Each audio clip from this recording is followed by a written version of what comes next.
Now, with breaking news. We are one! We are one! We are one! Happening now, hundreds march through downtown Charleston calling for justice for the death of George Floyd, the man whose dying moments were captured in a viral video that showed a Minneapolis police officer kneeling on his neck for minutes. Floyd's death has led to unrest across the country, and we are seeing those protests right here at home as well in downtown Charleston.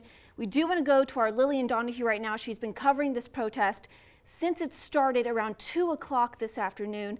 Lillian, I see it was raining there earlier. You're now walking along with those protesters who are dripping wet.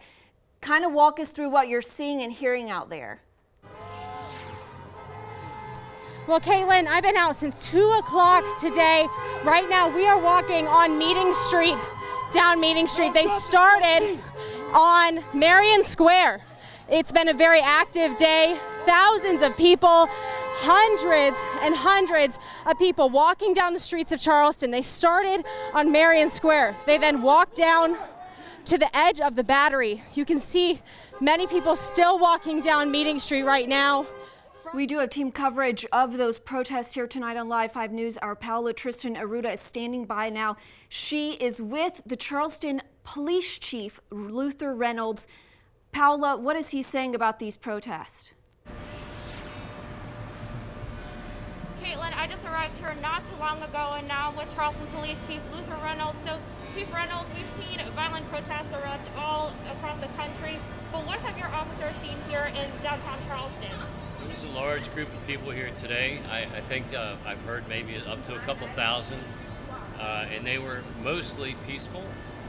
They had a message, and they were in solidarity, speaking out about justice, and many times kind of walked around the city.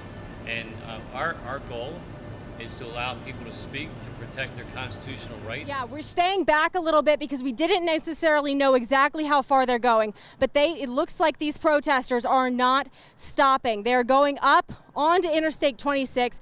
There are multiple police cars blocking traffic that had no idea that this was coming, but there were cars on this off-ramp just minutes ago, and now these protesters have completely blocked this off-ramp. They have also started climbing onto the other off-ramp as well. Now unrest is escalating in downtown Charleston as we are still about an hour and a half away from that mandatory curfew that will be county-wide starting at 11 o'clock. So what we're witnessing right now, we're witnessing the line pressing forward. They've been able to push back protesters up further north onto King. Now they're moving the line up further, and with that, those protesters on the other side of the street will have to start moving. I see a firework being thrown into the middle of the police. We are going to get back. That was a firework thrown by a protester into the middle. You saw those police officers, those tear gas. There's tear gas here that was deployed. That countywide curfew going into effect in just 1 minute now at 11 o'clock. We're going to turn now to Chief Meteorologist Bill Walsh, who has been in downtown Charleston as all of this started to escalate. Take a look. All along King Street, it's a mess, and in fact, we're at the Hotel Bennett. As we take a look at here, you can see what's happening. This is glass that was smashed right here, coming into the lobby of the Hotel Bennett. And again, you can see quite a bit of really glass is smashed pretty much everywhere. And these are very big and large windows. Hang on a minute, there's something going on. Let's we got a lot going on here, folks. Stand by. Let me look outside just for 1 second. Hold my So there's flash bangs going off. Whoa, we gotta get inside. There's a lot of shooting going on outside the Bennett. If we can cross the street right now, I'll kind of show you a bit about what's going on. Oh, actually, I want to show you this right now. This is our Live 5 News car. Protesters have broken out the window of our Live 5 News car as we were reporting just feet away from this car. They have broken pretty much they've tried to break the windows here at Virginia's on King, and they're continuously pushing up and breaking windows on other businesses here. That is what I'm seeing, Caitlin. Caitlin, it does seem for the most part that we're moving back. I don't think that they're dispersing at all, but just moving back. Every time you hear that sound, you just hear people run a little farther back. But everyone is recording, everyone's taking it out. As you can see, police are moving backwards right now. I'm not sure entirely what's going on, but they are starting to move backwards. Our producer, Becca, did see someone sort of throw something into the crowd, and it did hit a police officer. But right now, as you can see, they're kind of retreating back. We're going to kind of step in and try to take a closer look. Of course, they're trying to remain safe as possible. But it does seem like there is a tear gas. You can definitely feel it. And we have our anchor, Raphael, here, who's also kind of getting the scene of what's going on. But because of the tear gas, we are starting to move back. We want to remain a safe distance. There were people banging on the Hotel Bennett doors and windows just a few minutes ago. Those protesters on the other side of the street right now, they are breaking into the Hotel Bennett. There are multiple people who are driving recklessly up and down King just a few minutes ago. Right now you're watching them going into Hotel Bennett, breaking the windows. This is definitely a very active scene right now as people are forcefully making their way into this hotel here. And this is further up from that line. The line is all the way down at the intersection of Calhoun and King. This is on the other side of Marion Square here as they are continuously breaking those windows. We're having to dial in to these reporters right now because we've gone ahead and pulled them back from the downtown area as things are getting to an unsafe point downtown. So I'm going to call Paola Tristan-Arruda to give us some perspective on what she was seeing before she left the downtown area. Again, that curfew starts in just about 40 minutes. At 11 o'clock, it goes into effect countywide, so not just downtown Charleston. Paola, you're live now with me. Can you give me some details on where you are right now and what you were seeing as you were leaving the downtown area?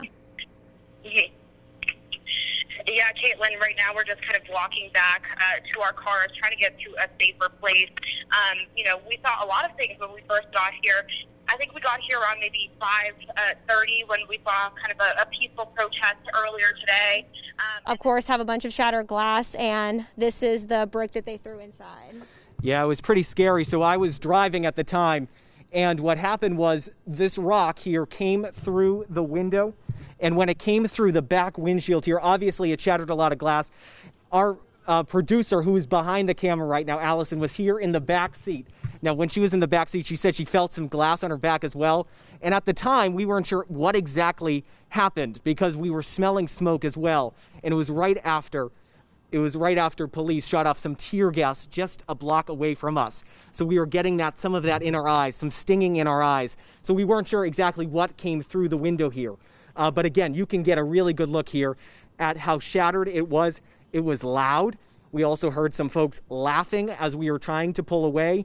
So again, we got away as quickly and as safely as we possibly could to pull over because we weren't sure what we were looking at here, what was in the back. And again, we were having that feeling in our eyes. Again, we are all doing okay. I think that's an emphasis I really do want to make here. Our producer is okay. Abby and I are okay.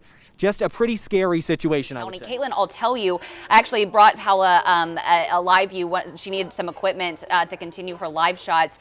And I will tell you, the scene that I saw in downtown Charleston is unlike anything that I've ever seen before. I've been here in Charleston for multiple protests, including after the Mother Emanuel shooting, multiple protests at the at the State House in Columbia. Once the battle flag was taken down, multiple rallies up there. And things that we are seeing right now is unlike anything that I have ever seen before. And I think because of that more peaceful response after the Mother Emanuel tragedy, that there are a lot of people that weren't expecting this protest today that did start out peaceful to turn into this sort of violent riot at this point, with hundreds of people kind of gathered in downtown Charleston. So, you can see this whole window here is just smashed in. Let's see if we can get a better look at this one, just to give you a little perspective of what we're seeing. And we even have a mannequin out here. Mannequin typically wearing clothes in the window for all those street shoppers who typically walk King Street here. But you can see all of this, and it does look to be a little smoky inside this business as well. I don't see any flames or anything along those lines, and it could just be the smoke coming from down the street. Most of these businesses, unfortunately, have been smashed out. We've seen a lot of graffiti either on the businesses, on cars. As far as people being out, looks like most people are clearing out. We've seen some that are out taking pictures, taking videos. We've had several officers come up to them and say there's a curfew, you need to go home. So, hold on, Michael, I'm sorry, I hate to cut you off, but the police line is walking this way. So I'm gonna get out of the way, walking calmly, but they all have a lot of gear with them. They are quiet. We're gonna back up just a little bit. Again, this is right on King Street, right by the Athlete's Foot. This is where we were seeing a lot of firefighters and police earlier, and now we have this police line walking back down towards King. They have a lot of gear. They have their shields. Again, we're gonna make sure we're not in their way. This is right. Guys, dress it up. Oh, hold on. We're gonna listen in.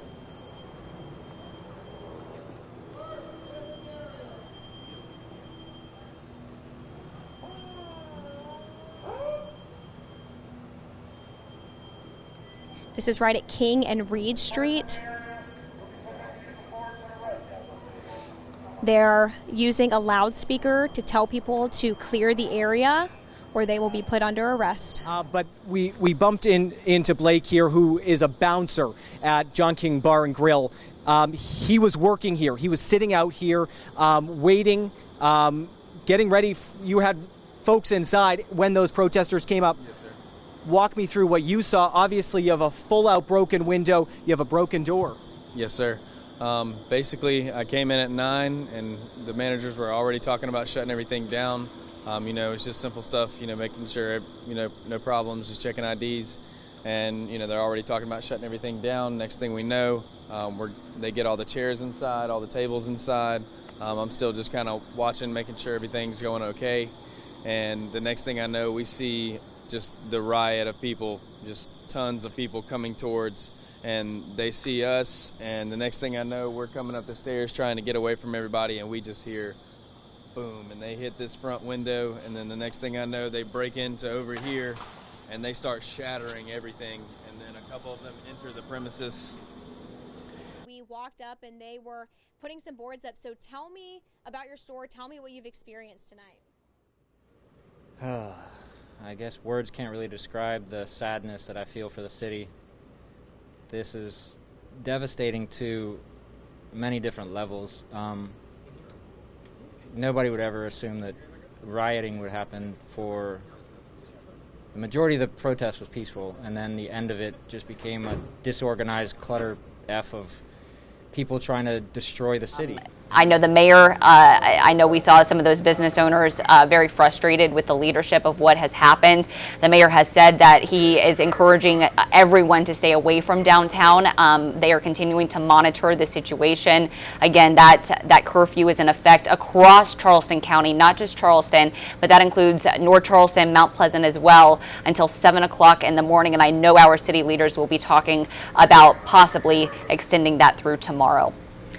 And they've been working just as long as we have throughout this evening. And they were even optimistic at the beginning, around 2 o'clock, that things were going to remain peaceful, despite what we were seeing with protests like this happening across the country.